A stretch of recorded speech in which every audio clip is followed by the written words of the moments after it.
humanitarian crisis is unfolding in Gaza as the Israel-Hamas war continues. Between the struggle to bring aid in and an inadequate water supply, parts of Gaza are experiencing a famine.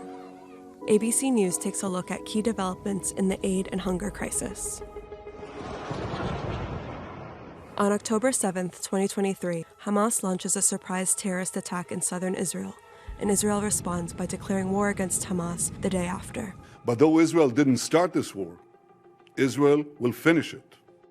Israeli Defense Minister Yoav Gallant orders a, quote, complete siege of Gaza on October 9th, cutting electricity to the region and blocking fuel and food from entering the territory from Israel. 2 days later, the sole remaining power station, the Gaza power plant, runs out of fuel. First trucks of humanitarian aid enter Gaza on October 21st as the Rafah border crossing between Egypt and the Gaza Strip opens. However, the border quickly closes again after 20 trucks carrying supplies, including food, medicine, and water, cross into Gaza from the Egyptian side, according to Egyptian state media. 74 trucks will enter over the next 5 days. So today I'm pleased to say that another 66 trucks got into Gaza over the last 24 hours. It's the highest single-day delivery so far, but again, it's a trickle compared to what needs to get in.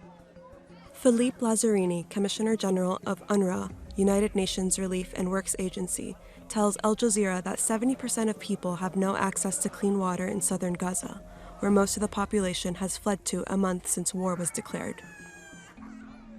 On December 12th, Israel opens Kerem Shalom border crossing to allow more aid into Gaza. For the past few years, the crossing had been a commercial crossing. It was used to get humanitarian aid into Gaza before it was put under blockade in 2007. December 21st, the IPC initiative releases a report saying 100% of the population in Gaza is experiencing a hunger crisis and that, quote, virtually all households are skipping meals every day. لا في طحين ولا في خبز ولا في اكل ولا في شرب حتى ميه فيش ميه بنمشي كمان كيلوات عشان نجيب جنيه ميه للصغار. On February 20th, 2024, the World Food Programme, a UN food agency, announces it is suspending food deliveries to northern Gaza until conditions improve for safer distribution because it endured, quote, complete chaos and violence due to the collapse of civil order. Some aid organizations have accused Israel of not providing enough authorization to deliver sufficient aid, and even when it does give authorization, heavy fighting makes it difficult to deliver that aid. Israel denies the accusations and said the UN, its partners, and other aid agencies have created logistical challenges, resulting in a bottleneck. The Israeli government said Hamas often steals aid meant for civilians. The UN and Hamas dispute their respective claims. The U.S. conducts its first airdrop of food aid to Gaza on March 2nd, airdropping pallets with more than 38,000 ready-to-eat meals. Reports will later emerge that some Gazans are drowning trying to obtain airdrop packages that fall into the sea. 5 months into the war, according to the Hamas-run Gaza Ministry of Health, at least 20 people have died from malnutrition and dehydration, while WFP reports that enough food to, quote, feed the entire population is sitting outside Gaza. On March 15th, in a since-deleted post on X, Israeli officials claim an average of 126 trucks are entering Gaza daily and that there is no limit on the amount of aid that can enter Gaza. But a new report released on March 18th from the IPC initiative says famine is, quote, imminent in northern Gaza. 7 aid workers were killed during an IDF attack on April 1st, with footage of the aftermath emerging the next day. It was a mistake that followed a misidentification at night during a war in a very complex conditions.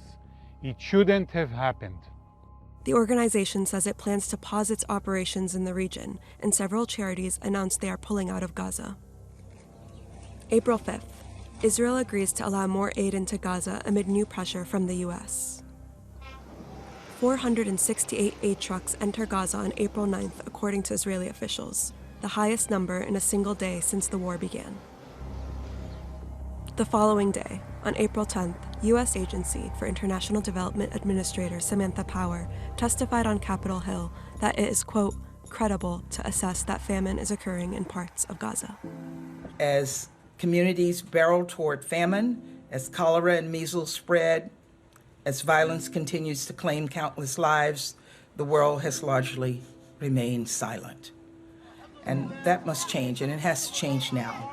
The international community must give more, it must do more, and it has to care more.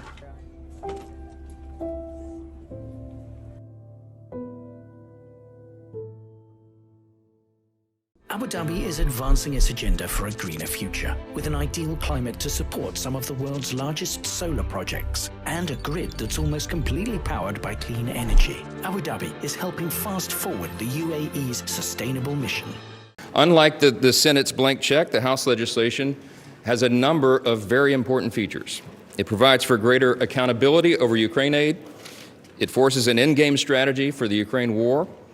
It includes a loan instrument of this foreign aid to Ukraine and the Repo Act to ensure that Russian assets pay for part of the bill. And unlike the Senate's bill, the loan system itself is a House innovation and allows for much needed insight. Now remember that 80% of the Ukraine funding will go to the replenishment of American weapons and stocks and our facilities and our operations. It also includes tough measures and sanctions on Iran and Russia and China, which most of the American people understand is a necessity and a very important thing. Our process in the end ensured that each member was able to consider the individual supplemental elements on their own merits, which is exactly how the House is supposed to work. I know there are critics of the legislation. I understand that. It is not a perfect piece of legislation. We're not ensured that in a time of divided government and in a time where there are lots of different opinions. But there's no question whatsoever that the House has made many strong improvements to the Senate bill, and the product that we've sent over there is much better. This package, I will note, because it's very important, also includes national security priorities, and many of them, but it is the only way that we could have gotten Democrats to support aid to Israel, and that's a fact. There is a lot of misinformation out there about the bill, and I just want to make one point about one issue that has been drawn a lot of attention, and that is, could any of this funding go to Hamas or to terrorist organizations or what have you?